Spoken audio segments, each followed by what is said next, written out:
ભરૂચ જિલ્લામાં રાજકીય ગરમાવો જોવા મળ્યો છે. પૂર્વ ધારાસભ્ય મહેશ વસાવાએ કોંગ્રેસ પક્ષમાંથી રાજીનામું આપ્યું છે. તેમણે તાલુકા અને જિલ્લા પંચાયતની તાજેતરની ચૂંટણીમાં ઉમેદવારોની પસંદગી પ્રક્રિયામાં અસંતોષ વ્યક્ત કર્યો હતો, જેને કારણે પક્ષ છોડવાનો નિર્ણય લીધો હોવાનું સામે આવ્યું છે.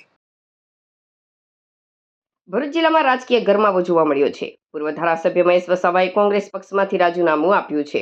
તેમણે તાલુકા અને જિલ્લા પંચાયતની તાજેતરની ચૂંટણીમાં ઉમેદવારોની પસંદગી પ્રક્રિયામાં અસંતોષ વ્યક્ત કર્યો હતો, જેને કારણે પક્ષ છોડવાનો નિર્ણય લીધો હોવાનું સામે આવ્યું છે. મહેશ વસાવાએ આરોપ લગાવ્યો છે કે ઉમેદવારોની પસંદગીમાં પારદર્શિતાનો અભાવ હતો અને ટિકિટોની ફાળવણી સોદાબાજીના આધારે કરવામાં આવી હતી. આ પ્રક્રિયાથી નિરાશ થઈને તેમણે કોંગ્રેસ સાથેનો સંબંધ તોડી નાખ્યો હોવાનું જણાવ્યું છે. લોકસભા ચૂંટણી પહેલા છોટુ વસાવાના પુત્ર મહેશ વસાવા કોંગ્રેસમાં જોડાતા આદિવાસી વિસ્તારોમાં પક્ષને મજબૂતી મળશે તેવી અપેક્ષા હતી. જો કે ટૂંક સમયમાં જ તેમના રાજીનામાથી કોંગ્રેસને જિલ્લામાં રાજકીય ફટકો પડ્યો હોવાનું મનાય છે. મહેશ વસાવાના નિર્ણય બાદ તેઓ આગામી સમયમાં કયા રાજકીય પક્ષ સાથે જોડાશે અથવા નવી રણનીતિ અપનાવશે તે અંગે રાજકીય વર્તુળોમાં અટકળો તેજ બની છે. ઉલ્લેખનીય છે કે મહેશ વસાવાનો રાજકીય પ્રવાસ ઉતાર ચઢાવ ભર્યો રહ્યો છે. 2024ની લોકસભા ચૂંટણી પહેલા તેઓ પિતા છોટુભાઈ વસાવાથી અલગ થઈ ભાજપમાં જોડાયા હતા.